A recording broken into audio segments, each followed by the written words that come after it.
You're listening to the World Footy Net podcast.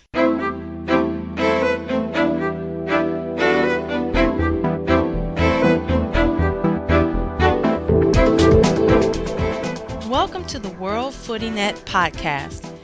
You can email us at podcast@worldfooty.net or alternatively, post your comments on the World Footy Net Facebook page.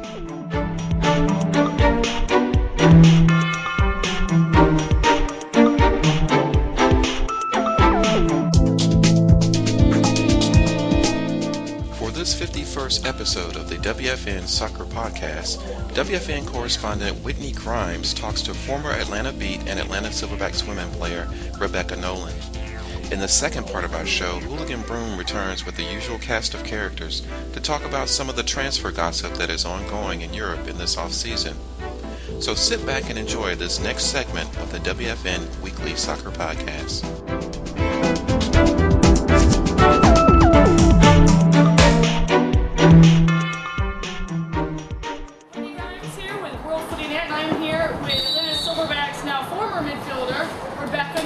So first, we just found out some very sad news for Atlanta Silverbacks fans that you are hanging up your boots. So go ahead and tell us why is this the time to do that and what's next in your future? It's the time. I was supposed to retire before this season started. I had no plans on coming back, but they kept calling and calling, just saying one more, let's try and defend the title, and I was like, alright. I was just at that place where I'd won it all last year. I felt really happy with how I played. My job commitments were getting bigger, and I wanted to focus on coaching. I wanted to focus on helping players improve, and by showing them what I'd accomplished and achieved, anything was possible for them. But I ended up coming back and playing one more season, and I'm glad I did. I'm disappointed at how it ended, and we got nothing. But I'm 29, and it was just time to give it up and focus on where my real career was headed, which is coaching. Yeah, great. And so go ahead and tell the fans about your career as a coach, where you're coaching. Not everyone is aware of that, and also how coaching helped you develop as a player. Well, let's go back to, I started coaching when I was about 15 years old. I would work some summer camps and back in England, and I liked it a lot, and then I came over to America. I also coached in the community over in England with my good friend Amy. She's a really good coach. She was much better than me, so I learned a great deal off her. She was a goalkeeper, so she was just used to seeing the whole field all the time. So I learned a lot from her. I came over here in '03 to play for Kennesaw State University on a soccer scholarship, and I was working summer camps there. And graduated and tried the real world, hated it, didn't like my office job. Lasted about 4 months and got straight back into coaching at GSA Club Soccer. The coaching was always there, and I knew I could coach, but I wanted to try and see what else I was good at. It turns out not really much other than playing and coaching, so if I even consider myself a good coach, at times I do wonder. But so I got into that, and I ended up coaching club soccer, and becoming a coach at such a young age helped me realise as a player, as well as watching games on TV, the bigger picture, and not just what was going on in the game at that time, like being able to recognise, how the team was playing against us, what type of formation, what we needed to do to get the better of them. So coaching and seeing the big picture helped me greatly with playing on the field, and then watching the games on TV, the Premier League and the Serie A, Bundesliga, La Liga, all of that, I always implemented what I saw onto the playing field. And I coach now at Kennesaw State University where I used to play. So I coach Division 1. So it was very hard watching this season with some of the women's games. We come out to the women's games and you would, barely maybe have like 100, maybe sometimes 200 people out here. And it's not that the men's team gets the attendance they should get. On average you're looking, even though they will tell you it's a sellout, usually, you only had about 2,500 people at the men's games as well. And we would try to get, especially people in the supporter groups, to come and support you ladies. So how do you deal with that? And I'm sure that with the WPS, with the Beat, you probably had better fan attendance, I'm assuming. But how do you deal with that as a professional, female footballer? Really, with all professional sports with women, you see this. The fan attendance is not as high. You know, and people can say it's sexism, people can say it's, you know, not as progressive as a game, whatever. But how do you deal with it as a professional? Seeing, you know, wanting more fans out there. You know, does it impact your game, or how do you think it's going to impact the progression of football in America? Well, I mean, there's a ton of reasons why, you know, we didn't get the fans. First things first, at the Atlanta Beat, you know, 8,300 seat stadium at Kennesaw. At times, the best of times, it was only ever filled because Marta was coming into town, Shannon Boggs, Abby Wambach, all the world-class players that were coming. That's how they promoted it. Right. They were like Kelly Smith from Boston Breakers and it's coming into town, or Heather O'Reilly, you know, so on and so forth. So it generated more interest, but they still only get 3,000 or 4,000 at best to that. So the stadium always still felt kind of empty. Whereas here, I don't know if you were aware, but Laura Federigo, our marketing, you know, guru, she's the backbone of this club, the GM. She moved. She moved up to Michigan and she couldn't do it anymore. So there just wasn't quite that outreach to the local clubs in the Atlanta, Gwinnett, Kennesaw, Cobb County area. It just wasn't hitting targeted like it had been in previous years. So obviously I didn't really notice, to be honest, on our first game of the season when, you know, hardly any fans showed up. I mean, I get on with the game. Obviously it's lovely to have, you know, what we call the 12th man screaming for us to give us that extra push, but I focus on the game, and then only afterwards on Twitter did I realise how poorly the attendance really was. You know, some long-term fans were very upset at the way, you know, the games weren't promoted, but, you know, we didn't have Laura. Now, that's not saying that we couldn't have done it ourselves. I mean, I certainly probably annoyed a lot of people posting it on my Facebook account, posting it on my Twitter account, you know, trying to get everybody out to the games. But when you schedule a game, our games were on Friday nights, 7 o'clock at night.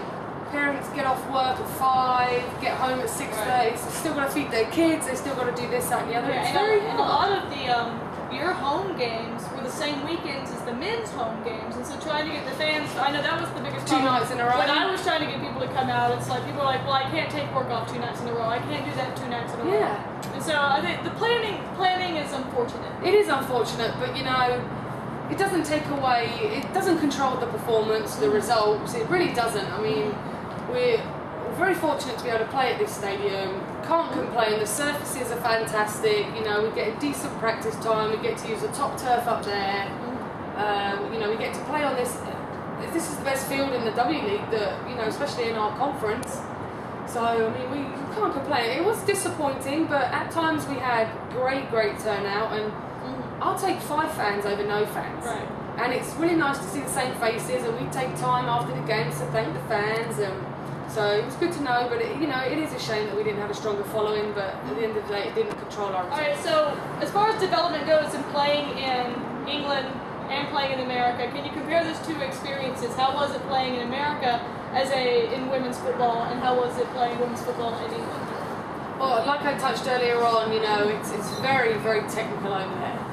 So very technical and very passing oriented. I mean, it's not so much possession, because you know English soccer is very direct and everything, but just the whole decision making on the ball and being able to hit those 40-yard passes, and you know, whereas in America it's, you know, the first touch might be a little bit all over the place, but at the end of the day they can go up and down, and eventually break teams down. Now, saying that, I think the technical game over in America has come a long way.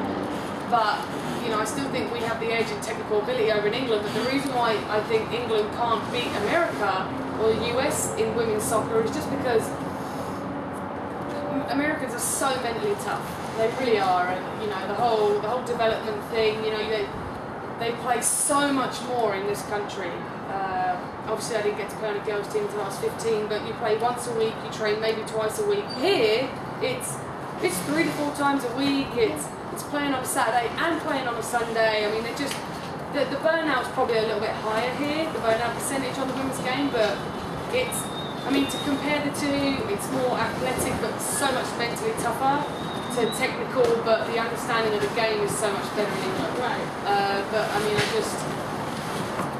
I like to think I'm fortunate in the fact that because I've played both, I've I moulded the whole technical and athletic part together, and I thought I just became such a better player, so much more of a better player. Yeah.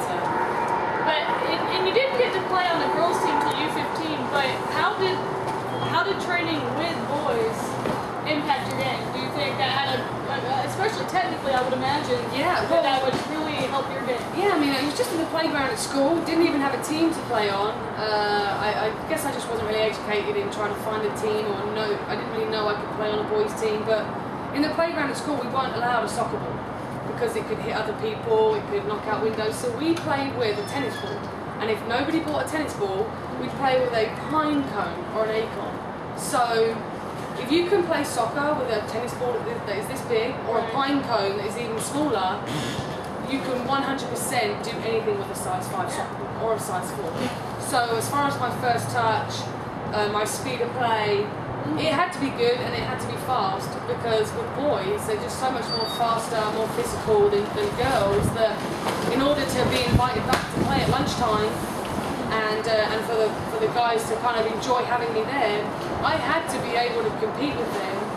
Otherwise they'd be like, oh, it's her again, you know. So I like to think that playing with the guys at school again was just a huge advantage for me, especially when I got to play for the U15s. I was able to do a lot more than what I maybe would have been able to had I not played with boys. That's great. Alright, so we learned a little bit about your past in England, but let's learn a little bit more about yourself. So go ahead and tell us teams, clubs that you support. Why? What's usually obviously in England when you support a club, it's not like Americans who support English clubs. You know, usually it has to do with where you're from or your family, and also go ahead and give us a little bit of insight about who you support. Well, I don't support anyone in the Premier League, unfortunately, right now, because my team is Leeds United, and although we used to be in the Premiership, we've been down in the Championship now for a couple of years, 4 or 5 even. We went into administration, we got relegated, we sold all our best players to quality clubs, and we just didn't quite have that talent there. We had to totally rebuild financially and bring, you know, players in through the youth. So I'm a Leeds fan. I'm totally okay with being a Leeds fan. I'm very proud. But the reason I became a Leeds fan is because my mum, I come from a divorced family, and I didn't play soccer really when my real dad was around. He was in the army. I remember moving to a house and my neighbour playing, and then my mum met my stepdad, and he happened to be a Leeds fan. I'm pretty sure I supported Tottenham for a couple of months, up until, I can't even believe I'm admitting this. We won't tell Hooligan. I was a dirty, you know. Cut that out of the interview. But yeah, so my stepdad bought me a Leeds kit, and from there on out I just supported Leeds. And he would take me to, he had a really bad injury when he was playing. He has a metal pole holding his ankle together, so he had to stop playing. But he would still go down to the fields and watch his mates play, and he would take me with him, and I'd be kicking the ball on the sidelines. So we really, really bonded in that aspect of, that's how I became a Leeds fan. Playing, you're going to focus more on coaching, but what are you going to miss most about playing at the club level and playing in club ball? And also maybe go ahead and give us some of your biggest highlights as a club player. One or two. Obviously, I can probably guess one from last season. Right. But just go ahead. So what are you going to miss most about playing at the club level? I think what I'm going to miss most is just that tight-knit environment that you get with the same players week in, week out. You know, you see them at least 4 to 5 times a week. You get to see the worst and the best of them. Who's hilarious, who's not so hilarious, or who's awkward, and you know, who's really good, who's the class clown, who likes to have the most attention. You know, I'll miss that. I'll miss the great friends that I've met along the way. But the biggest thing I'll miss is just the competition. I'm a very, very competitive individual, and I cannot stand losing.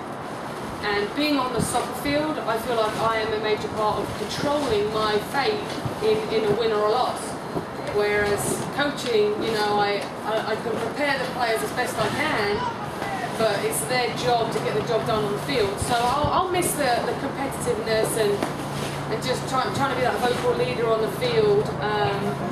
You know, but other than that, I won't miss the commitment or the time that it took to juggle my, full-time job and the travelling here and Atlanta traffic. But I miss the girls, I miss the coaching, and I just miss the competitiveness. Before we go, I wanted to ask if you have a message for any of your fans, Silverbacks fans, just anything that you'd like to say as a farewell to everyone that's been following you through the Silverbacks and through the Atlanta Beat and the Silverbacks once again. I got a lot to say. I mean, thank you to our owner John Latham.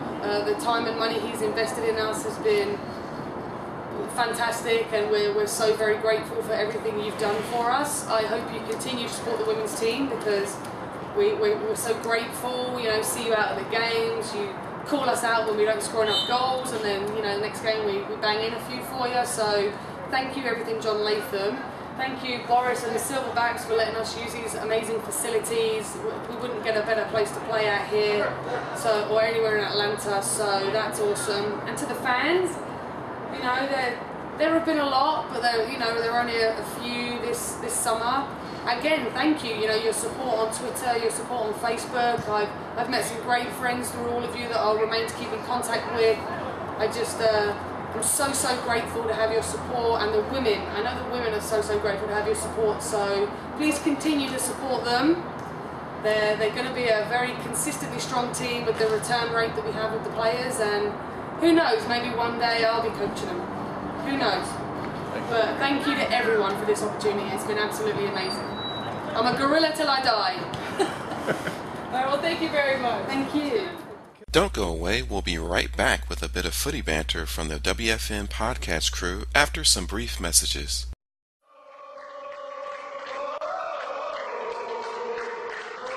Pot Hunting, the source for authentic American soccer wear. Pot Hunting was formed in 2010 with one simple mission: patch holes in a century of American soccer history, one t-shirt at a time. It is a tale of amazing clubs and world-class players. It features an Open Cup competition second only to the English FA Cup itself. It is filled with political strife, hostile takeovers, and world travel and international intrigue. Myth has it that pro soccer arrived in the U.S. about the same time as the NFL's Super Bowl. In reality, U.S. pro soccer thrived long before the Depression-era Dust Bowl. Join Pot Hunting and rediscover the lost heritage of soccer in the United States. Pot Hunting, the source for authentic American soccer wear.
We are full-service photographers here at Images Frozen in Time. We offer beauty portrait sessions with all the glamour of a professional makeover. Our maternity and baby portrait sessions creatively capture those special family milestones.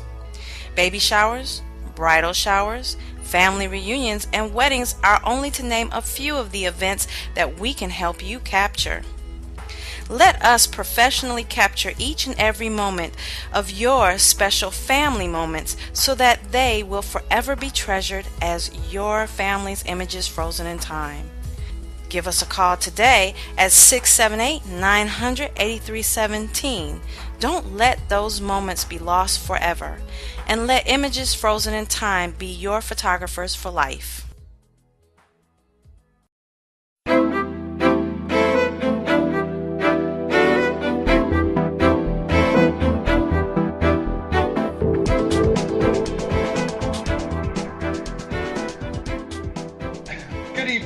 everybody, and welcome to the WFN podcast. I'm your not-so-humble host, Hooligan Broom. If you want to follow me on Twitter, my handle is Hooligan Broom. With me tonight is Kurt Hunt. How are you doing this evening, Kurt? And welcome back. Yeah, I'm doing all right. I'm pretty tired, but my Twitter name is MacamLadKurt, so send me a follow. All right. Also with us this evening is Andre Sherrard. How are you doing, Andre? I'm doing all right, Hooligan. My name is Andre Sherrard. My Twitter handle is AHT4005. And no, I don't know what it means anymore. Good Lord. Maybe you should change it then. Make up something, man. Maybe I start shouldn't making up change names. it. No. You can make up names. I'm not changing it. Okay. It is what it is. Yeah.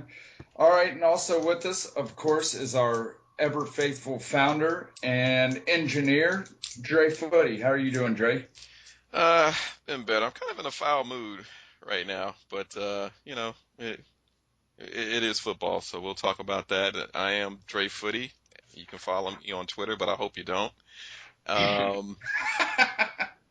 want to have as few followers as possible to reflect my feeling about being alone in football. But, But you're not alone. You have me. We're the terrible twosome. Yeah, Hey, I got a your few followers. true friends. Yeah. I'll take your followers. Then they can unfollow me because they don't know what I'm going to say. Yeah, you're America's most hated. Right. Yeah, Wear that's a with good thing. like a badge. Well, all right, gentlemen. Go Japan. All right, gentlemen. We're too Konnichiwa. Okay, don't make me get stabby this early in the podcast, because I'll do it. Oh, somebody's going to comment on that right there. Yeah, whatever. If they can't take a joke, they should just look to the loo and go drown themselves in it. Anyway, we're 2 weeks away from the 2012-13 EPL season. I'm actually pretty excited. It may not sound like it, but I'm actually pretty excited. Arsenal has actually bought some people in the off season, and not just random people. They're actually good footballers. I won't say that I'm expecting miracles, but I'm expecting a solid squad to perform. Have you guys watched any friendlies over the summer or as they've started the past few weeks? Well, links have been practically non-existent for friendlies, but I've caught 2 friendlies. The Chelsea's first friendly, I can't remember who that was against. It was against MLS squad, I think. Was it? No. Seattle, that was it. Yeah. Chelsea pretty much dominated the first 20 minutes or so. They had a comfortable 2-0 lead, and they pretty much threw that away, but they went on to win it anyway. And on Friday, which was actually my birthday when I turned 18, I was at Sunderland's pre-season friendly at the International Gateshead Stadium. And that stadium kind of reminds me a bit like, your national stadiums in Italy, Spain, because it had a kind of an oval shape to it. And, I went with my mate and it was a fun thing to do. But in the end, there were about 8 of us, about 20 Gateshead fans and about 200 deluded, obsessed mags who played Gateshead a few days before, but they brought more fans to see us play than they did their own fans, and that's pretty sad, I think. We went 2-0 up in the first 4 minutes, so after that I thought we were going to take the game by storm, but 15 minutes from the end we were losing 3-2. And it was Billy Knott who scored 3 minutes from the end. At least I think it was him. And then we conceded a late winner 30 seconds from time, so that pretty much pissed me off. We lost 4-3. you got 2-0 up and you don't expect to drop such a lead like that. And there were nukes coming to see your game. Yeah, like I said, they are absolutely obsessed scum.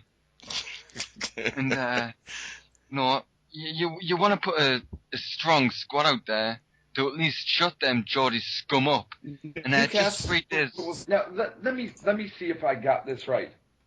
The Geordies are so daft. Did they forget where their own team's ground was?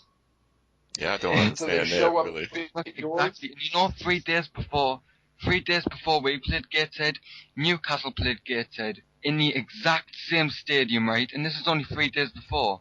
Yeah, again, Newcastle brought more fans to Gateshead versus Sunderland than they did to Gateshead versus Newcastle. And that's pretty pathetic. And it just shows how deluded and sad the Newcastle fans actually are. They're absolutely upset. They're going to get relegated next season, and I will laugh at their faces. The deluded scum, the absolute lot of them, and that's all I can say on them. Okay. Before we get too worked up too early, Sherrard, have you watched any friendlies? Angry Kurt, man. I know, right? He's taking over my mantle, man. Yeah. All I'm going to say about these friendlies is we've proved something. The MLS All-Stars can win the Champions League. Oh, yeah. MLS is the best league in the world, right? Yeah. I mean, apparently, they beat Chelsea, right? Yeah. Didn't we see that? Oh, I'm sensing a hint of sarcasm here. A hint? Is that all you're sensing, a hint?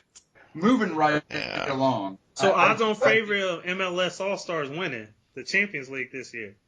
Sherrard, man, Sherrard, put down the drink. All right.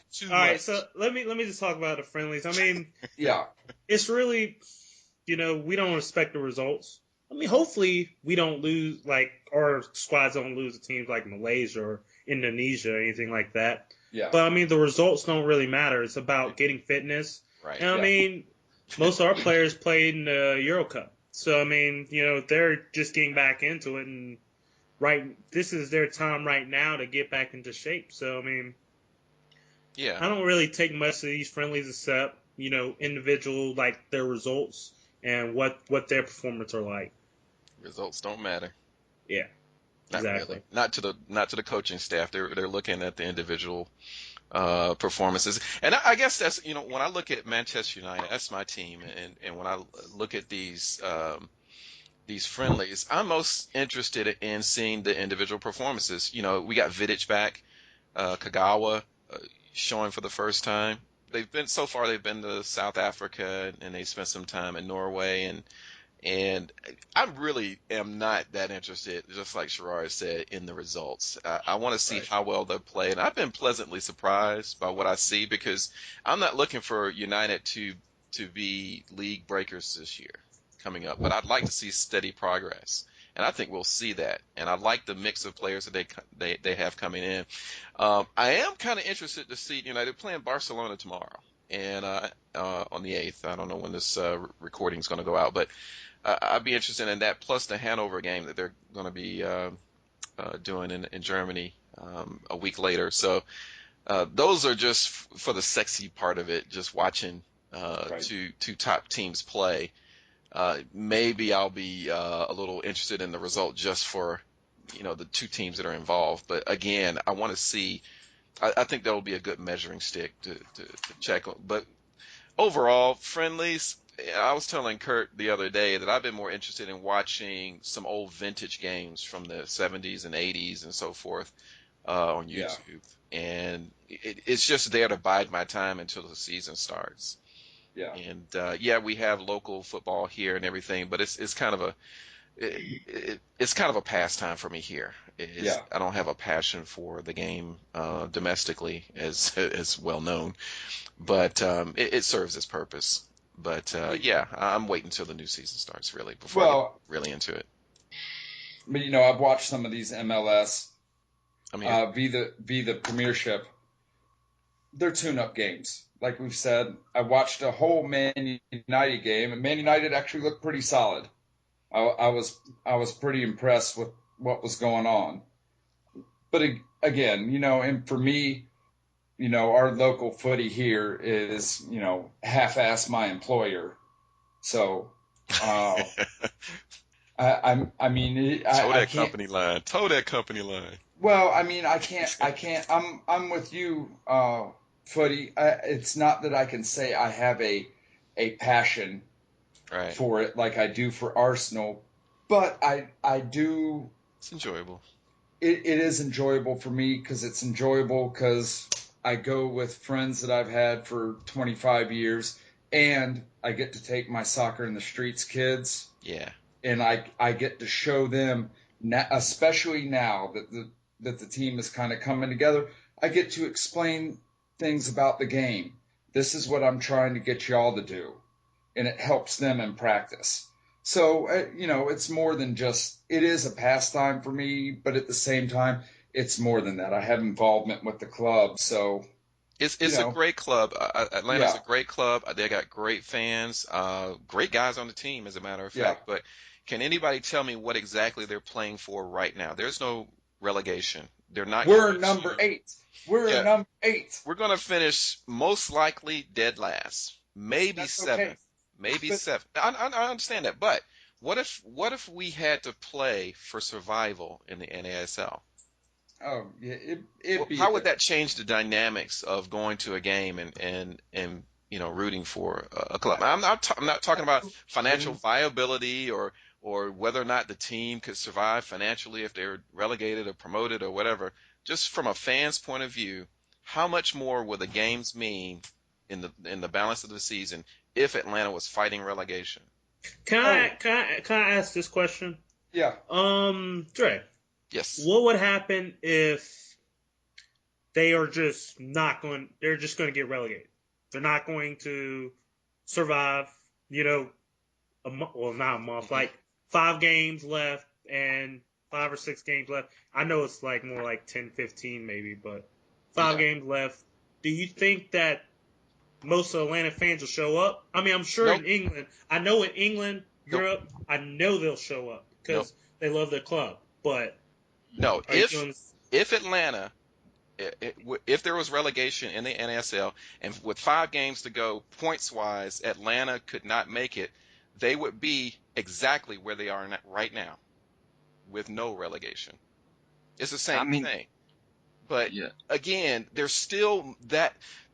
People keep missing the point about this, whether or not I'm going to come if they're losing or relegated or whatever. The competition is more compelling when you got something to deal with at the bottom of the league, the middle of the league, and at the top of the league. Right. That's all I'm saying. Right. Yeah, they can be out of the race whenever. That's true. They could be relegated, sure. But again, without it, it doesn't matter. Yeah. So a bad team's a bad team, but there's just that extra level of compelling competition when you have an open league where teams that are going down can go up. And think about like what there's certain football leagues, and even in England, and Kurt can correct me if I'm wrong, but there are playoff. Well, let's say in Latin America, there are playoffs at the bottom of the league to see who's relegated. Yeah. And Yeah, I Argentina mean, does that. yeah, and yeah, so there's different ways of doing it. Go ahead, Kurt. uh, thanks. Speaking from experience, I mean, just a few seasons ago, my team was in danger of getting relegated, and that was a horrible day in my life. Hmm. I mean, not knowing if my team could survive or if we were going to get relegated, and that really brings out the inner passionate football fan in you. Yeah. And I mean, I know you guys probably won't know what it's like, going to get relegated because Arsenal. I'm not too sure about Valencia because it's not really a league I truly follow. And Man United, they've never really been in danger of getting relegated in the past years or so. I mean, I'm Yeah. not really sure, but Since you've been alive, Cardi. Yeah. They went down in yeah, '74. pretty much. I mean, about 4 seasons ago, my team has been in danger of getting relegated, and it really does bring out the inner football supporter in you. Yeah, pretty much. It's a horrible feeling to know that you could be getting relegated, and that's what the MLS is missing. I mean, the football passion in the United States. I mean, if you're a football fan, you're a football fan. Doesn't matter Right. where you're from. Football fans still have the best supporters in the league. whether you're from, the USA, Europe, Africa, it doesn't really matter. If you're a football fan, you're the best fan in the world, where sports are concerned. And I guess the other thing, there's a cultural aspect to be added to this, because we also live in a country where they want to give every participant a trophy. And so the thought that somebody could be relegated or lose out is such a, let me say, quote unquote, un-American thing that, I just don't think we'll see it here. It's just more of a cultural thing. It's just not the way I was raised on it, though. Although I'm American, I grew up on football overseas. That was the only thing that was available to me. So that's what I learned. And so my interest in it's skewed. I'm biased because of that. But I'm not un-American. I like Atlanta. I like Martin Lancaster's one of my best friends. Plays on the Silverbacks team, and there's nothing I have against them. It's nothing I have against the fans. Some of the greatest fans. Davin Lassiter's on the podcast for MLS, a DC United fan. Great guy, great fan, and everything. Yeah. But ask me what's more interesting, and just really break it down. What's more interesting to me, open leagues or closed leagues? If you ask me that question, open leagues is more interesting to me. Period. Yeah. If I had to choose, that's the way it is. And it's as simple as that. Now, do you want me to support something I don't really find compelling? It's just not going to happen. Well, guys, back to the compelling thing before we just rip on a tangent for hours, because all of us could do it.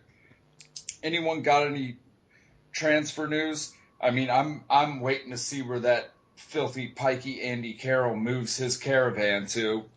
If he goes back to Newcastle, or if he goes to the East End of London. Have you heard anything, Curdy? No, not as such. I mean, I heard that Newcastle made a few £1 million bid for Andy Carroll, which I think's quite cheeky, to be honest. But that's pretty much all I've heard about Andy Carroll. Yeah. Anyone else heard about him?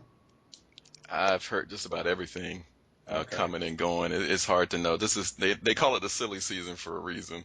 Yeah, I mean, we also got, apparently now Van Persie is going to sign a new contract at Emirates. I told you he was pulling a Rooney. It's gone 360. I think or 180. Excuse me. It's interesting. Whatever. Sherrard. Anyone coming and going from Valencia that we didn't already know about?